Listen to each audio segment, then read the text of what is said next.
तुम भोग लगाते हो, पूजा करते हो, दीप जलाते हो, धूप जलाते हो, आरतियां उतारते हो। आप लोगों का भ्रम भी मैं देखता हूं। समाधि बनाई है इसलिए बनाई है कि ताकि यादगार रहे। आप लोग सोचते हैं कि हम जाएंगे और गुनाह चाहे पाप कितने भी करते रहें, वहां मत्था टेकेंगे और पार उतर जाएंगे। नहीं उतरोगे, धोखा है। संत मत ये शिक्षा नहीं देता, ये सिद्धांत नहीं है। मत्था झुकता है सम्मान के लिए, उस चीज को तो जानते ही नहीं। सम्मान तुम अपने माँ बाप का नहीं करते हो, पत्थरों पर मीटों पर जाके मत्था फोड़ लोगे तो भी कल्याण नहीं होगा। तुम्हारे वास्तव में जो देवता है वो तुम्हारे माँ बाप है, तुम्हारे सास ससुर हैं। उनके चरणों में मत्था टेको, उनके लिए तुम अच्छा करो, प्यार करो, उनकी सेवा करो। उनको दुख दर्द तकलीफ होती है, दवा दारू करो उनकी, वक्त पर उनको खाना पीना दो, प्यार से उनको बोलो, मीठा बोलो, तुम्हारा जीवन धन्य हो जाएगा। वो है इसलिए कही थोथा मंदिर भोग विलासा, थोथी आन देव की आशा। तो फिर कहा कि सच्चाई क्या है, ये सारी चीज नाम अपने थोथी बता दी रविदास जी ने। वो कहते हैं सच्चा सुमरण नाम विशासा, मन वचन कर्म कहे रविदासा। कि सच्चा नाम का सुमरण है और उसका विश्वास है। सच्चा सुमरण नाम विशासा, मन वचन कर्म कहे रविदासा। रविदास जी कहते हैं कि जो इंसान मन वचन और कर्म से पवित्र हो जाता है, सारे के सारे दोष तीन ही प्रकार से करते हैं। जितने भी पाप किए जाते हैं, जितने भी बुरे काम हमसे होते हैं, वो सारे के सारे मन से होते हैं। मन में बुरे ख्यालात लाना, किसी की बुराई सोचना, अच्छे विचार ना लाना, जितने संकल्प विकल्प उठेंगे मन में उठेंगे। कर्म, जितने भी काम करते हैं, पाप कर्म हमारे शरीर से अंगों से होते हैं। शरीर के अंगों से चोरी इससे करते हैं, हिंसा इससे करते हैं, दूसरे को दुख देने का काम इन्हीं से करते हैं, जितना भी पाप कर्म होते हैं। और मन से हो गए, वचन से हो गए। जबान से हम अच्छा नहीं बोलते, जबान की गोलियां चलाते हैं, तानेबाजी करते हैं, निंदा, चुगली, बुराई, जबान से दोष करते हैं। अगर हम इन दोषों से निकल जाएं तो तीनों प्रकार के हमारे कर्म बढ़िया हो जाते हैं। इसीलिए तुलसीदास जी ने कही, हमारे शास्त्रों ने कही कि ये चीज किस प्रकार से, कि तन पवित्र सेवा किए, धन पवित्र किए दान, मन पवित्र हरि सिमरन से त्रिविध हो कल्याण। कि जीव के कल्याण के मुख्य करके तीन ही साधन हैं। जिनसे मन की पवित्रता नाम के सिमरन से होगी, उसका तरीका मैंने बता दिया। नाम का सिमरन है कि चाहे तुम बात भी करते रहोगे तो भी तुम्हारा सिमरन चलता रह सकता है, लेकिन जब तक उसको सिमरन को करते करते अपने मन के अंदर उसकी रसाई नहीं प्राप्त कर लोगे, इतना पुख्ता नहीं कर लोगे कि उठत बैठत सोवत उसी नाम को याद करो। संतों ने तो कहा है, नानक साहब तो कहते हैं उठत बैठत सोवत जागत नाम, कहे नानक सिद्ध भय तिसके काम। अरे उसके सारे काम सिद्ध हो जाते हैं। जो उठते बैठते सोते जागते खाते पीते उसको याद करता है, उसको याद करते करते वो नाम रूप हो जाएगा। तुम उस हालात में जब हो जाओगे, तुम कभी किसी को बुरा बोल ही नहीं पाओगे, बुरा सोच ही नहीं पाओगे। ये बुराइयां कहां पैदा होती हैं?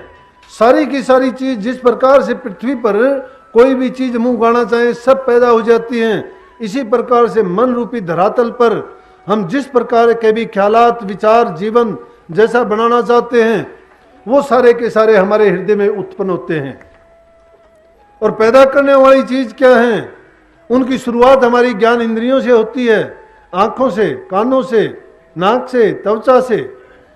ये हमारी ज्ञान इंद्रियां जो जो चीज का बाह्य ज्ञान लेती हैं, अंदर में उन चीजों को देती हैं। उनका ख्यालात जो जो उठता चला जाता है, उन्हीं से नए नए ख्यालात, विचार और नए नए संकल्प पैदा होते हैं मन में। इसीलिए आप कह देते हो कि दर्शन, शास्त्रों ने भी दर्शन की महिमा कहते हो कि दर्शन परसन मुख मंजन पाना, कटे पाप के वेद पुराना। कि दर्शन करने से जो ज्ञान इंद्रिय उस दर्शन का गुण है वो हमारे अंदर में जाके देंगे, तो उसी प्रकार के ख्याल उत्पन्न होंगे। तुम किसी भी चीज का नाम लेते हो, उस चीज के गुण दोष, उसका स्वाद, उसका रस एकदम तुम्हारे हृदय रूपी भूमि पर तुम्हें उसी का आनंद, उसी का ख्याल और उसी का स्वाद दे देगा। सोच के देखो, किसी भी चीज को सोचते हो, एक प्यासा आदमी है, वो ठंडे पानी की जब करता है, तुम किसी चीज की मिठाई का नाम लेते हो, मुंह में पहले ही पानी आ जाता है। पानी तुम नहीं लेके आए, कहां से आया? कहने का मतलब है जो भी ख्यालात तुम अपने दिलो दिमाग में पैदा करते हो वो किसी और ने नहीं।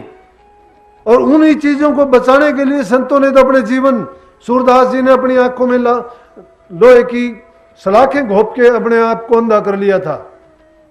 क्यों किया था अंधा? इसीलिए अंधा किया था कि उसकी आंखों ने दोष किया था। उसकी आंखों ने जो दोष किया, उसके ख्यालात को गंदा किया। एक सुंदरी को उसने कह दिया कि मुझे 2 सलाखें लाके दे दे। उसको पता नहीं था बेचारी को क्या करेगा, और वो लेके सूरदास ने दोनों आंखों में घोंप लिया। कहने लगी कि ये आपने क्या किया? उससे पहले सूरदास नहीं था। बोला कि इन आंखों ने वो काम किया है जो तेरे घर तक मुझे लेके आई। कि अगर ये आंखें नहीं होती, मैं तेरी सुंदरता को नहीं देखता, मेरे बुरे ख्यालात नहीं होते, ये मेरे जीवन को बिगाड़ने वाले थे, इसलिए मैंने इनका वो इलाज कर दिया है कि जो कभी भी ना होंगी। लेकिन संतों का ज्ञान ये, संत कहते हैं कि इन तीनों इंद्रियों को बंद लगाओ, जीते जी अपनी आंखों को बंद कर लो, फोड़ने की जरूरत नहीं है। आंख फोड़ लेने का मतलब है कोई बुरी चीज ना देखो। गांधी जी ने यही प्रसारित किया था कि अच्छे समाज के लिए यह है कि बुरा मत देखो। बुरा नहीं देखोगे, बुरे ख्यालात नहीं उपजेंगे दिल में। बुरे ख्यालात नहीं उपजेंगे, तुम्हारे कर्म इंद्रियों से बुरा कर्म नहीं करवाएंगे। जहां से जो ख्याल दिया वही चीज अंदर में से बढ़ के फैल के बल लेके बाहर आई और उसी शरीर के इंद्रियों से वही गलत काम करवा दिया। तो संतों ने कहा अपनी आंखों को, जबान को बंद रखो, आंखों को बंद रखो, कानों को बंद करो, बुरी चीज ना सुनो इनसे। सुनने का भी उतना ही है जितना देखने का है, बोलने का भी उतना ही है जितना सुनना और देखने का है। तो संतों ने बड़ी सोच समझ के बात कही कि जो तीनों बंद लगा लेता है वो उसको अनहद का शब्द सुनाई देता है, और उस शब्द में जो ध्वनि निकलती है उसको सुन के उसमें जो अमी की बूंद टपकती है वो रूह उसका पान करती है, और उसका पान करने से उसके कर्म भरम सभी नस जाते हैं और वो सदा के लिए अमर हो जाती है।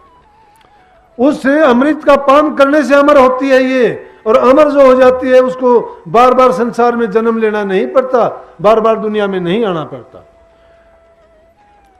तो रविदास जी आगे क्या, एक जगह पर वो कहते हैं कि काव्य और कैलाश में जिसको ढूंढन जा, रविदास प्यारा राम तोर बैठा घटके मां। अरे जिसको तुम बात ढूंढने के लिए जाते हो, कैलाश में जाते हो और कहीं तीर्थों पे जाते हो, काव्य में जाते हो, मुसलमान काव्य को जाते हैं, हिंदू मानसरोवर पे जाते हैं, सिख लोग अमृतसर के तालाब में ढूंढते हैं, बुद्ध और जैन धर्म वाले जिसको निर्वाण पद का नाम लेके और कहीं जाते हैं, सिख लोगों ने और कहीं भी गुरुद्वारों को बना रखा है, उनके नाम से कह रखा है, उनमें वो चीज नहीं है। रविदास जी तो कहते हैं मन चंगा तो कठौती में गंगा, कि अगर तुम्हारा मन अच्छा है, तुम्हारे विचार अच्छे हैं, तुम्हारे ख्यालात अच्छे हैं, तो कि जिसमें मैं जूती गांठता हूं, चमड़ा डबोता हूं, भिगोता हूं, उसी में परमात्मा है। अगर तुम्हारे मन के ख्यालात अच्छे हैं तो तुम पलट के देखो, इस तुम्हारे अंदर में वो बैठा हुआ है, कहीं बाहर ढूंढने की जरूरत नहीं है। जिसको बाहर ढूंढते हो तुम्हारे अंदर में है, और उसको खोजने के लिए जरूरत है कि तीनों बंद लगा के जब अंदर में जाओगे, 10वें द्वार के रास्ते चलोगे। ये कहने की बात नहीं है, देखा देखी की बात नहीं है, कह दिया सुन लिया जबान से बकने की बात नहीं है। अपने जीवन को जब तक क्रियात्मक नहीं बढ़ाते हो, अंदर में जब तक नहीं जाते हो, चाहे 5 धुनी के नाम ले लेना, और चाहे कितने मंत्र जापों को आप गिनती करते रहना, और चाहे उनके आध्यात्मिक मंडलों को कितने तुम जबानी जमा खर्च में याद कर लेना, कुछ नहीं मिलने जुलने का। जो आपका आंतरिक अनुभव होगा, जब तुम्हारी रूह उन मंडलों में से होकर गुजरेगी, उस प्रकाश को देखती हुई जाएगी, उस शब्द को सुनेगी, फिर तुम्हारे अंतर के ख्यालात और विचार तुम्हें अपने आप बता देंगे कि तुम्हें इस जिंदगी में क्या मिला है। जो अंदर में जाता नहीं है, बाहर की झूठी बातें करता है, वो यम के खूंटे से बांधा जाएगा, यम के खूंटे से बांधा जाएगा, कभी 84 से नहीं बच सकता। क्यों नहीं बच सकता? कि उसके कर्म कटेंगे नहीं। जब तक कर्म नहीं धुलते हैं तब तक इस संसार में उसके कर्म ब्रॉड फॉरवर्ड होते रहेंगे और वो भोगने के लिए बार बार जन्म लेगा और मरेगा।